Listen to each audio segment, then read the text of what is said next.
How do we handle troublesome kids in the classroom? Does punishing them really teach them a lesson?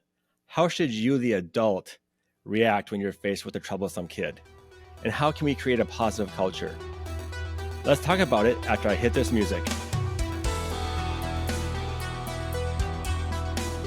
Joining me this week is Annie Joy. She's a communications coach. Annie, thank you so much for coming on today.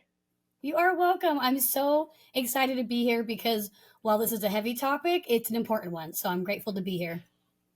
Yes, and I'm really curious about what is a communication. Let me say it again. I'm really curious what is a communications coach. I never heard that title before. So tell me a little bit more about what you do and how you became a I cannot say it today.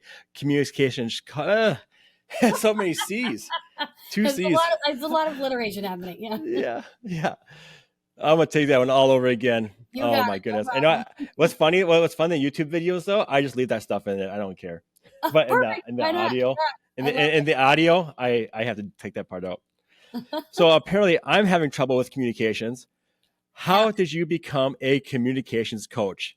Let's I leave it love it. there. Perfect. Yes, I love it. So actually, I got a degree in psychology when I was a younger friend, and I my goal was to become a therapist to do marriage and family therapy. I studied all these things about family systems and about how to have a healthier family. And then I got married and had my son, who is autistic, and it just derailed all of my life plans. And as we've all had experience, right? We always think, oh, things are going to work out this way. And then we're on plan B, C, D. I joke that I'm on plan F at this point, that life is not how I thought it would be. But that's when I found life coaching. And as I started doing more life coaching, I do talk to people about confidence and some other topics. But the thing I'm most passionate about is about helping people to communicate better and teaching kids as well how to communicate. And so I got my certification a couple years ago, and I've just been diving deep into everything I can get my hands on about conflict resolution and about communication. And 3 years ago, I started Kindness Camp, which is a camp for kids to learn about communication, but also how to be confident and how to handle your feelings, which is part of communicating. And we talk about inclusivity and how to accept other people's differences and how to serve other people. And it's been incredible to kind of help this younger generation to learn the things that we all wish we knew when we were younger. I'm also a mother of two, and so I am doing this on a regular basis with my own kids. So sometimes that is my greatest training is at home.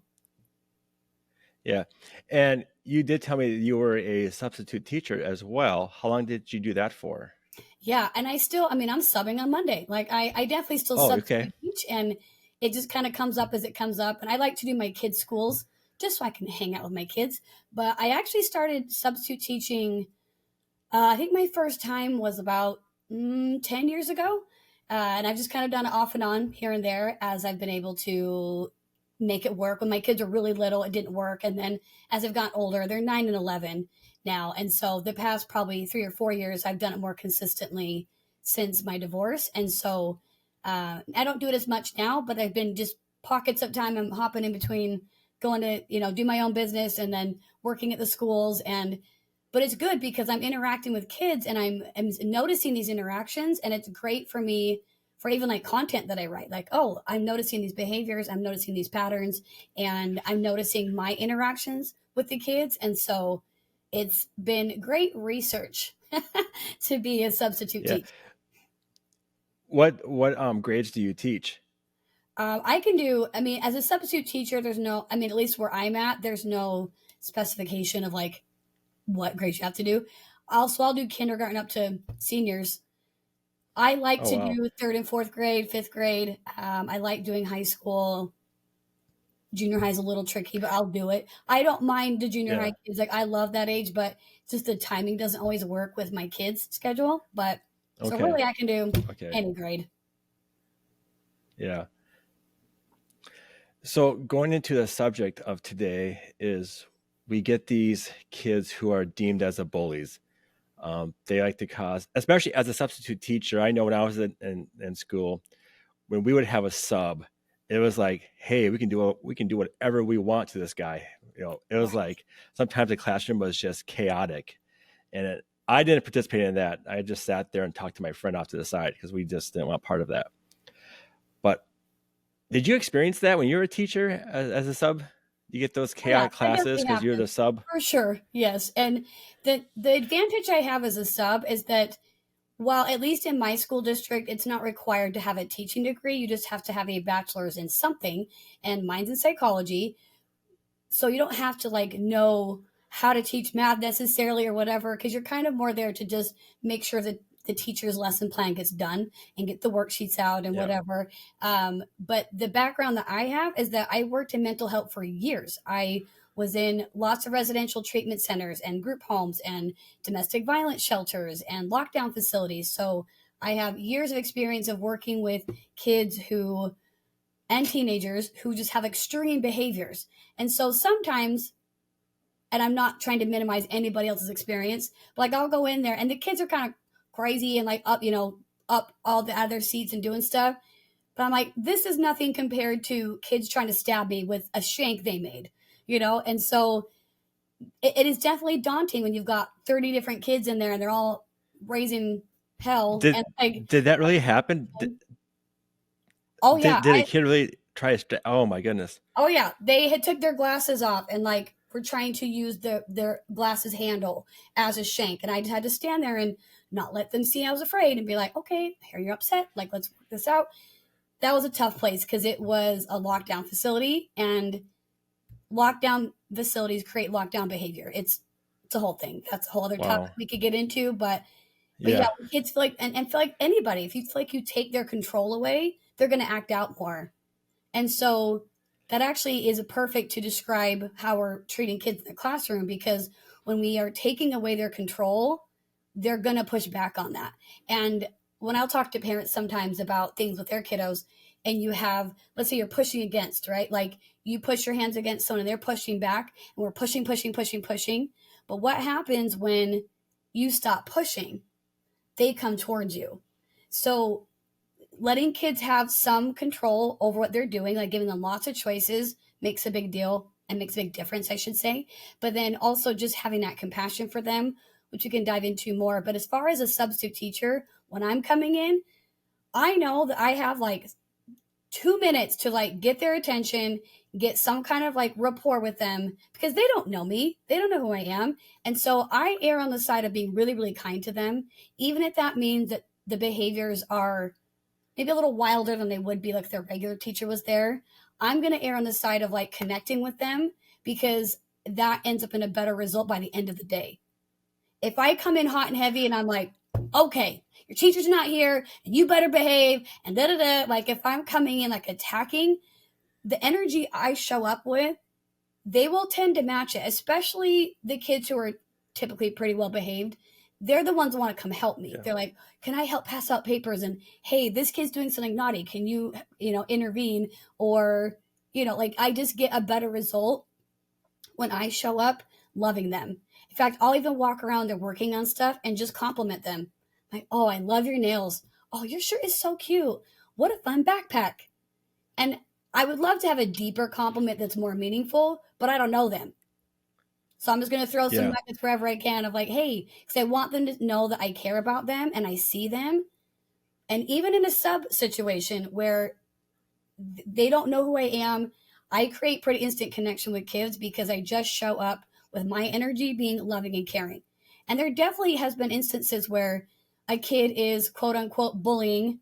I have a hard time with that word. I know that it's real, but also it just creates an us versus them mentality. But so like a kid will come in and say, oh, this kid was bullying and they have this issue on the playground and they'll bring him in and the aide or the teacher or whatever is like yelling at that kid, like, what are you doing? What are you thinking? Go sit on the wall right now. And my heart just breaks because I'm like, this kid, especially at the elementary age, they're just mismanaging their pain. They've got stuff going on for them and they don't know how to communicate it. They don't know how to get their needs met. And so when we're yelling at them and we're belittling them and putting them down, and maybe we don't think we are, but saying things like, how old are you? Better act like it. Doesn't help anybody. And it's not helping them learn Yeah. what behavior is appropriate. And so for me, what I think is so much more helpful, because here's the thing. Technically, my son is like bullying my daughter, right? Because he'll like hit her when he's mad or he'll say mean things to her. And this last year, I've really shifted how I approach him. When he's having this big upset and doing mean behavior towards my daughter, I will sit down with him and get to his level and be like, oh, Bubba, what's going on? Are you okay? Like, what do you need right now? What did she do that made you so upset? And I set the temperature. I'm the one that's like, ooh, okay, what's going on, friend? When I match his energy, it just becomes an explosion. And I've noticed a dramatic shift in him. He still has some of those behaviors, but they're not as often, and I can redirect him way faster. And this is a kid Yeah. with autism who has social delays galore, has communication delays galore, and I can still turn him around quicker when my energy comes in as I love this kid.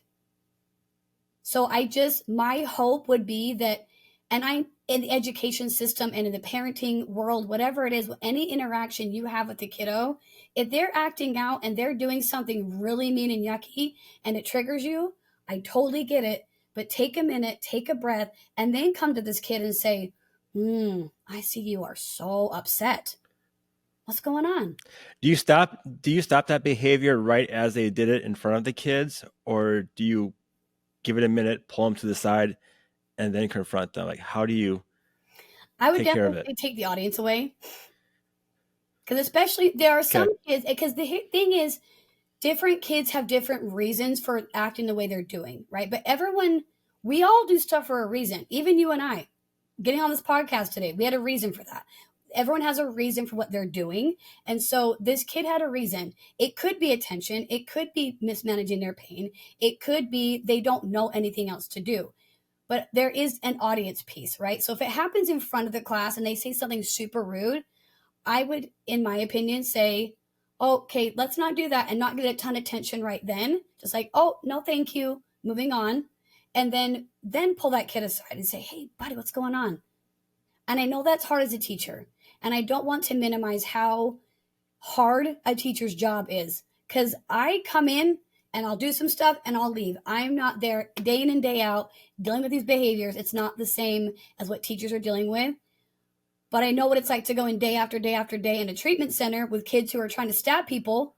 And it's Yeah. hard. It's hard to manage your own emotions because that's the key is that when a child's behavior brings up an emotion in you, we have to be the adult and figure out our emotion about what they're doing. I know for myself, I go out and do anti-bullying seminars, and every now and then I get the class clown. He's got to make a scene, he or she, but it's always been a boy, sadly.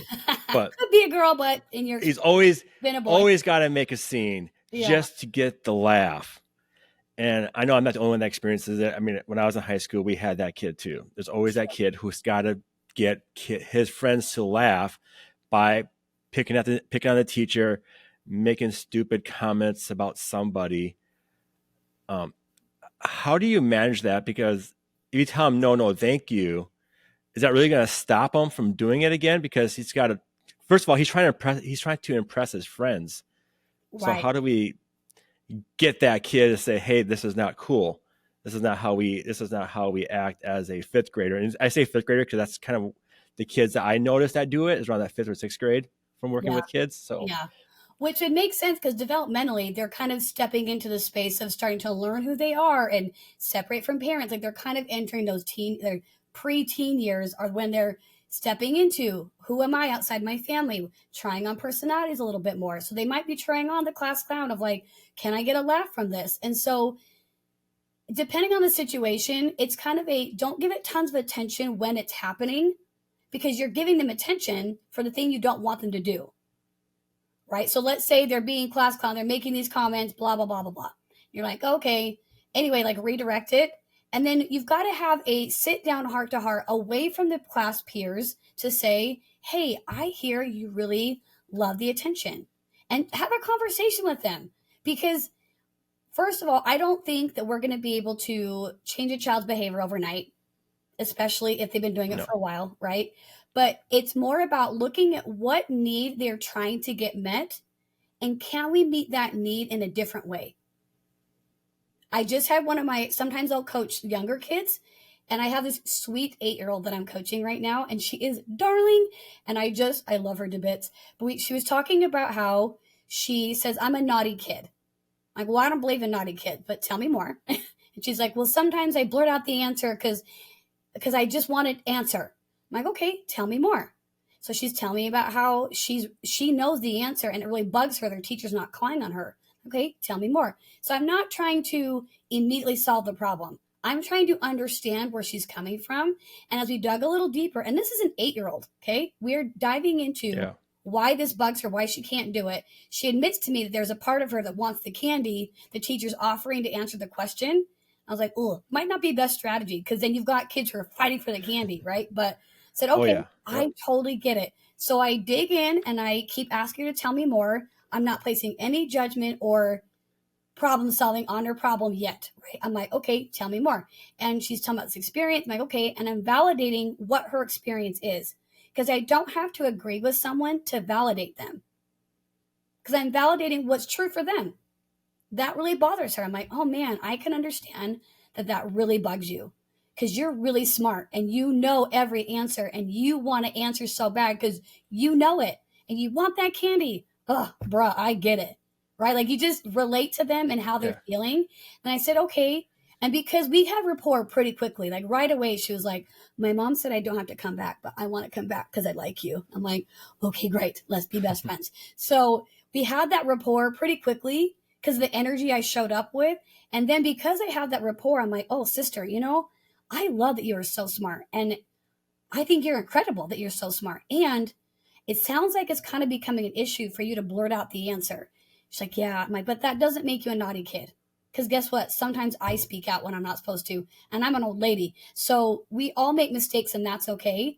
But how can we find a space for you to get your need met of showing that you know the answer because that's what you want. And maybe you want some candy. So maybe work it out with mom to have some kind of system that if you're doing the things mom asked you, that maybe you can get that treat or, talk about it with mom. That's a you and mom problem. But for class, could you just like write it down? That way you can show your brain, yeah, I'm so smart and I know this. And she was like, yeah, I could do that. I'm like, okay. So then I had her come back and she said, that the first day she didn't do it. She just couldn't stop yelling it out. I'm like, that's okay. It happens. He's all, but then today I caught my words and I did not say it. And I was like, you got it, sister. I'm like, could you write it down? She's like, no, I was at the rug. I'm like, look at the problem solving you did. You didn't have paper, but you still caught the word in your mouth and you knew that you had the answer. It was so cool. Like just in like one session, she's like, yeah, Yeah. I can write it down. So we're problem solving once we understand the kid and we understand the need they are trying to get met. Yeah. I teach martial arts for a living, and my listeners know that. Obviously, you don't probably, but I work with kids from 5 years old and up, and usually kids who blurt out answers, they're not being naughty. They're just so excited. They just Yeah. want to make sure that, hey, I know the answer before everybody else knows. It's not a Well, I mean, behavior issue. We yeah. just got to teach the kids. Remember, raise your hand, because I get like 10 kids all blurting out answers all the time, and but it's sad that someone said she was naughty for that. Like, how did she I think find they just out pick that up she on was that. naughty for They think doing you're a that? bad kid. Like we have a lot of cultural things that kind of teach these behaviors are bad. So then kids kind of internalize like, well, I'm a bad kid. And I tell all my kiddos I work with, I don't believe in bad kids. I don't. I don't think there's bad people. I think that we make choices and there's consequences for our choices, but we have things we do that maybe aren't helpful. I like to talk about things in helpful or hurtful, especially with kids, because they'll internalize like even if they're saying, "Oh, that's such a good job," they can start to kind of think of that as like I'm better than. Like, I'm so good at this. It's like, yeah, you are, and everyone's good at what they're good at. So that's one of the things at my camp we talk about. This whole day is about accepting differences, which I mean, I'm motivated by that because my son's different, right? But tolerating that other people are different and celebrating that it's okay to be different and where can you find common ground. But we talk about also we have these things we're not good at. I tell the kids every summer, I'm like, I am terrible at directions, I'm terrible at math, and I'm terrible at technology. But guess what? I have a calculator for math, I have GPS for directions, and I have a brother for my technology. You just get support in the things you're not good at. We're not beating ourselves up for that. We're just, okay, we're not good at that. And I'll tell them, like, okay, I'm bad at these things. Does that make me a bad person? And immediately, all kids are like, no, right? We don't think it makes other people bad, but we'll internalize, like, well, I'm bad. I'm a bad kid. I'm a naughty kid. I'm like, nope, you're just a regular kid. Just a regular kid who sometimes shouts out the answers and sometimes says mean things and sometimes does this. But guess what? We're all doing things sometimes that aren't very helpful. So let's just love ourselves anyway and work through it. Yeah. So how do you teach the class that? How do you get that culture in your classroom to be acceptable? Because we kind of need to be acceptable to the bad behaviors as well as the good behaviors. And we need to give as much attention to the good behaviors as the bad, though, as well, because we don't want to give all the attention to the bad behaviors because that kid needs attention. We're going to get more bad behaviors. So That's true. That's true. how how do we, I guess, how we just make the kids, I don't know how to say it. I, I guess easy. Like, how do we change that culture? Get away from bad kids versus good kids. Every kid is unique. This kid is a class clown because maybe he's going to be a comedian someday. We don't know. Sure. I guess, how Yeah. do we teach kids the differences in each other? Yeah. Well, I love your idea around like how we create this culture in the classroom. And I think that, again, I'm not a teacher full time, so I can't say, oh, this is what every teacher should do, right? But I think that in any setting with children, whether it's a classroom at school, a classroom like in church, or maybe a Girl Scout troop, like if you're in charge of a group of children, I think that if you come in with your energy being clean and compassionate, that's going to set the tone. And then also, you kind of have to have the skill set to be able to be modeling those behaviors. Because when we meet kids with angry energy with their behavior, what are we teaching them? That it's okay to act angry when someone is doing something we don't like, right? So, like when we're coming from a calm, compassionate place of like, hey, what's going on? And here's the thing, too, is we can't make kids do anything. We can't make anybody Yeah. do anything. We can invite and we can model and we can love and hope they meet us over there, right? But I mean, there's also like, yeah, tolerance policy for like being a mean kid. But I think that having the zero tolerance also says, hey, we're going to take a break right now. No, thank you. And like not get the attention. And maybe we have the kid removed for a hot second just to break up the interaction, right? But it's not sending them away like, I hate you. It's like, hey, we're going to go take a beat just for a minute. And then I'm going to come and talk to you as soon as I have a second. And like, which you have to figure out within your school district, right? Because I don't know what your resources Yeah. look like. But I think that if you come with the principles of managing your own thoughts and feelings and modeling for your kids what good communication skills are and modeling for them how we interact with each other. And if you don't totally know that, that's okay. There's lots, I mean, I would love to help you. There's lots of people who could help you. There's lots of resources. I know it's daunting as a teacher in any capacity, but those tools are available. And I think when you have the tools and you know the principles of like a good, clean communication, then you'll figure out the ideas to tweak it to your classroom and like what your kids' needs Yeah. are. And maybe you do have conversations with some parents of like, hey, I'd love to have a sit down with you and your kiddo and talk through what are their needs, what are the things you guys use at home. And but I think if we really can dig down to what is this kid trying to accomplish and how can I meet it in a different way, is going to be a game changer. Yeah. And sometimes I notice that you can do all that, and it's not that the kid's a bad kid. It's just that the kid comes from a really bad home life. Um, you see the parents, you're like, oh, now I get it. Now I know why he acts this way, and it makes it even tougher to even work with that kid. I don't know if Right. that's the right word to say, work with that Yeah. kid, Like, but yeah. it makes it challenging because this kid's learning behaviors at home, and you're at school trying to teach him, no, this is not correct. This is not the right way to do things. But he sees mom and dad do it all the time. Exactly. And that You is know, it's it's very tricky. you're in a tough spot. Right. As a teacher, you have a trickier position of you're not the parent, obviously. And so, and you're battling what maybe is going on with the parents at home. But I think I don't remember where I saw this post, so I apologize, whoever, and I'm not getting credit because I just don't remember. But they talked about one adult can change a kid's life. Even though parents might be tricky and have tricky home life or whatever, just knowing that you can make a difference in that kid's life because you're showing up in love and compassion towards them. I hear stories all the time from people. I just heard one this week. Someone was telling me about how they had a kiddo that was really difficult, and they had the thought to say, let's just reach out and love this kid. And even though it was difficult because because we're not trying to condone their behavior. We're not. And we're not saying it's okay. But meeting mean with mean doesn't solve anything. So when you meet mean with compassion, it starts to shift their energy, especially at a young age. Because she told me the story about she had her son. I'm like, hey, let's go. We're going to serve this kiddo and we're going to just love on him. And this kid would like say hi to him, and give him compliments and would do these kind things for him. And pretty quickly, that kid turned around and was like really kind and like sticking up for that kid. I think we underestimate how incredible the power of compassion is. And when we Yeah. start meeting people with compassion, the energy shift is incredible. I truly believe that we are made of love and we're made to love. And when we have these judgments or opinions and things we're putting on people, then it's like the monkey in the trap, right? Like you're holding on to, well, I'm right about this opinion of them.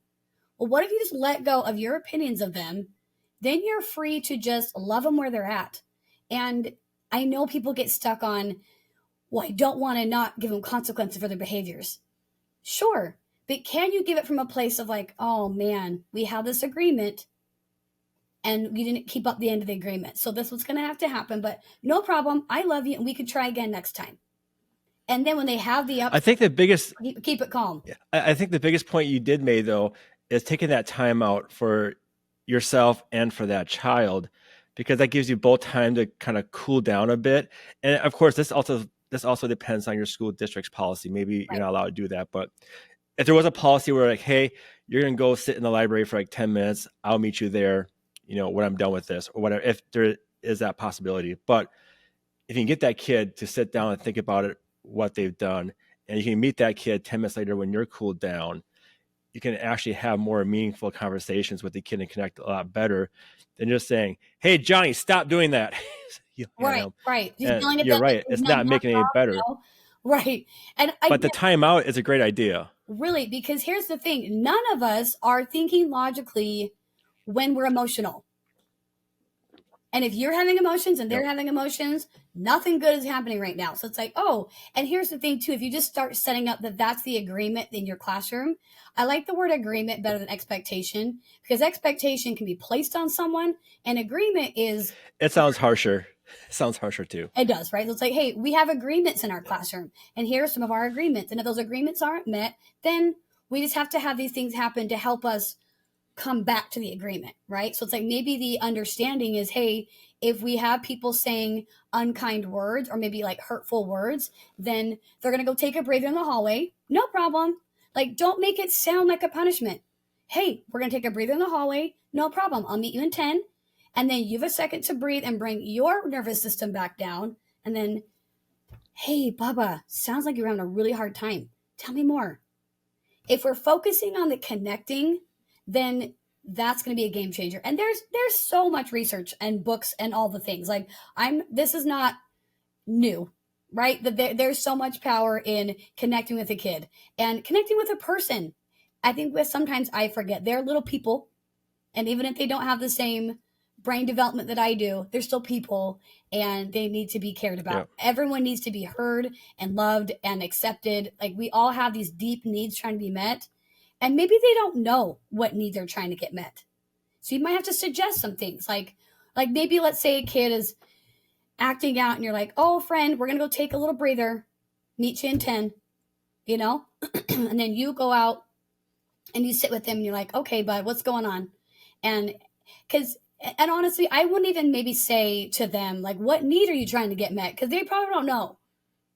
But if it's like, "Hey, what's going on with you?" and just start exploring more about what they're saying, I think it will give you more clues for you to kind of pick up on like, "Oh, they really want attention." Totally get that. Yeah. There's some other ways we could help you feel like you're getting attention.